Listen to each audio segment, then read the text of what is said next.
देव तारी त्याला कोण मारी ही म्हण तुम्ही ऐकलीच असेल। या म्हणीचा प्रत्यय पातूरमधील लोकांना आला। अकोला जिल्ह्यातील पातूर तालुक्यातल्या चांदणी फाटाजवळ ट्रक आणि कारचा भीषण अपघात झाला। निर्गुण नदीच्या पुलावरून दोन्ही वाहन पुलावरून जात असताना अपघात झालाय। नदीवरील पूल अरुंद असल्यामुळे ट्रक चालकाचं वाहनावरील नियंत्रण सुटलं आणि ट्रक कारवर पलटी झाल्याने कार ट्रक खाली दाबल्या गेली। सुदैवाने अपघातात कोणतीच जीवितहानी झालेली नाहीये। चांदणी फाटाजवळ असलेल्या निर्गुणा नदीच्या पुलावर तांदूळ वाहून नेणारा ट्रक आणि कारचा अपघात झाला। या अपघातात 4 जण जखमी झालेत। आज सायंकाळी 5:30 वाजण्याच्या सुमारास अपघात घडला।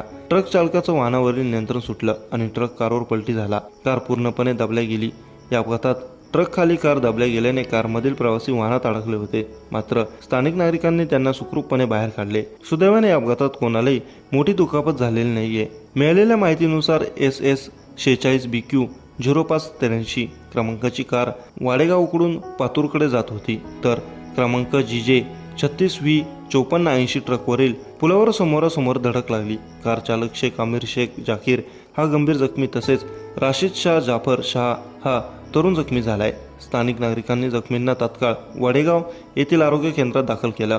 निर्गुणा नदीच्या पुलावर ट्रक जागेवरच पलटी झाला, तर कार पुलावर लटकली होती। अपघात झाल्यानंतर घटनास्थळावरून ट्रक चालक फरार झालाय। अपघातामुळे काही काळ रस्त्यावरील वाहतूक बंद होती, त्यामुळे पुलाच्या दोन्ही बाजूला वाहनांच्या लांबच लांब रांगा लागल्या होत्या।